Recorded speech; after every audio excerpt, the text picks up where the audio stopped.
Hello, and welcome to another episode of Light Reading. As always, I'm your host, Light. The first manhwa on today's list is The Max Level Hero Strikes Back, a fantasy manhwa that I've currently read up to chapter 163 on. Its main character is Davy, a powerless prince of the Rowan Kingdom who fell into a coma after being inflicted a potentially grave injury. This, however, turns out to be a blessing as his soul ends up in the Hall of Heroes, a resting place for the greatest heroes of their world.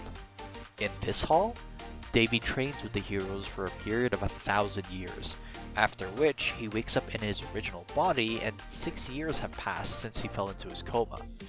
Davy, now with 1,000 years of training in hand, looks to deal with the kingdom situation after he wakes up.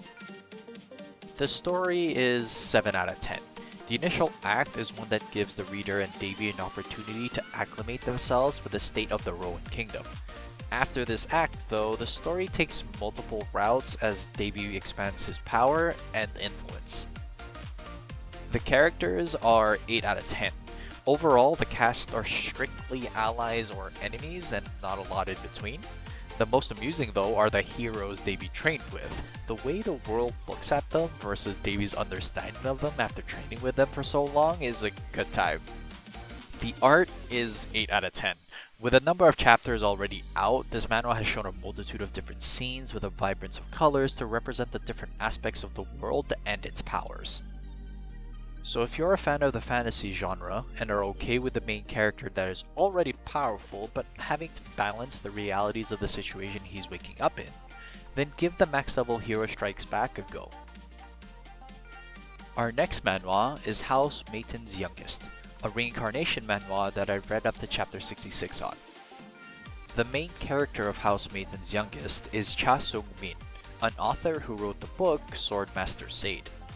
However, Sung-min reincarnates as Rasen Mayton, a side character in Swordmaster's Aid that is supposed to die before he turns 18. Knowing the events of the novel and being reincarnated as Rasen before the novel starts, he must now navigate through his novel that is riddled with plot holes and questionable settings. The story is 9 out of 10. The tone of the manhwa given throughout the chapters I've read is one of possibilities that allow Rasen to utilize the plot holes that he left to his advantage, within the lines of the scenario, that is. This potential, though, of what Rasen can do to change the boundaries of his novel, though, keeps me invested. The characters are 8 out of 10. The characters written by Rasen for Swordmaster's Aid are strong-willed and are clearly motivated by their personal goals, although those goals may be questionable at times. But they're not stuck in their ways and still can be influenced through Rasen's decisions. The art is 7 out of 10. The fantasy world where swordsmanship, magic, and martial arts are all intertwined and equal to a certain degree allow for dynamic action scenes between all of those disciplines. House Mayton's Youngest is a manhwa for those that are fans of the reincarnation genre, but want a little spin in how a novel's plot can be affected, within reason of course, by a character that should have no right in doing so. Continuing on, The Constellations Are My Disciples is our next one to go over, and it's a reincarnation manhwa that I've currently read up to chapter 73 on. The main character is Kim Hyun-oh, a formidable warrior who was integral in saving the world by taking down the Tower of the End. His expectation of dying after being in the tower, though, didn't come to fruition. Instead, he finds himself reincarnated as Kim Joo-hyuk, a 17-year-old 300 years into the future. Adapting in this new world, Hyun-oh, now as Joo-hyuk, finds out that constellations now give powers to people, and his connections to these constellations turns out to be closer than what anyone may initially think.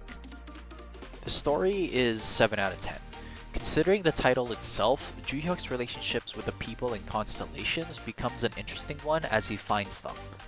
Even with these events, overarching questions still remain though. Why did Hyun-oh reincarnate as Joo-hyuk?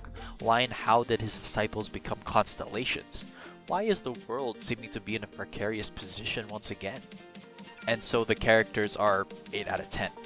Constellations make you think that these beings end up with a certain attitude or grandeur, but instead they still resemble the human emotions and thoughts, which emphasize the questions I talked about previously even more.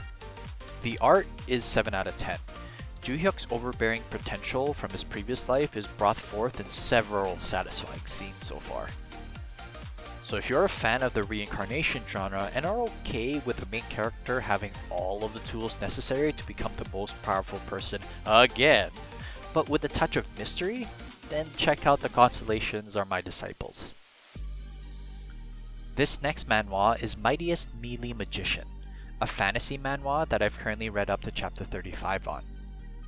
The main character is Lewin Ardell, a gifted individual who had great potential to become a mage, until he was diagnosed with a body constitution that made him unable to project magic outside of his own body, causing him to be labeled as useless. After suffering for many years, Lewin became the avatar of Draka, a dragon who had the same constitution as him, but found a way to become a magician in an alternate path. With the teachings of Draka allowing him to become a magician, but not in the same way as anyone else previously, what will Lewin accomplish? The story is 6 out of 10. While mixing magic and martial arts isn't an uncommon theme, the world is introduced to have no aspect of mixing magic and other forms of combat together. So it lends Lewin to become a phenomenon that Draka was, and maybe even further. The characters are also 6 out of 10. Considering the situation that Lewin was in for multiple years, it stands to question that there are very few people that he could truly call a friend, especially after receiving the news about his body constitution and after his awakening to become the avatar of Draka. I look forward to his future allies though being introduced. The art is 7 out of 10. The martial arts based combat that goes against the established norms of Lewin's world provide an interesting backdrop and an opportunity for action scenes that are very satisfying.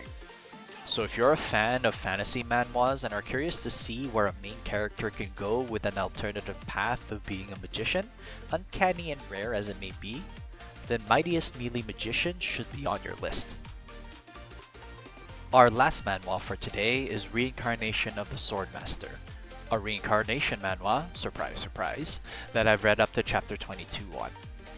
Its main character is Asher, an adopted son of a noble household that holds a bad reputation. The thing is, one day Asher remembers the memories of his previous life in which he was the ordinary person holding the position of chief of security, protecting the citizens from the threat of demons alongside superhumans and swordmasters who were powerful and did not age. At the dying breath of his previous life, he achieves the Swordmaster level. Getting his bearings, Asher realizes that 20 years have passed since his death and now ponders on his next steps.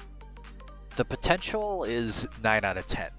Asher's reincarnation doesn't pose any immediate questions, but as the story slowly unravels itself, there are a multitude of questions that readers may think on as they see the manhwa play out. I'm personally theorizing that Asher's role ends up being bigger than initially put or foreshadowed. Of course, he's the main character, considering the situation of the world. The art is 7 out of 10. I don't have strong impressions in either positive or negative directions just yet, and the only thing that intrigues me so far was the auras of the superhumans that is used to display their prowess.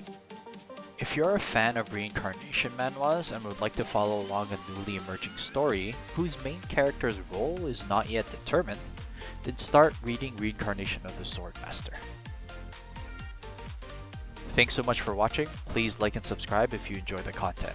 Write in the comment section down below what manhwa and manga you've been reading and I might just take a look. Till next time though, have a good read.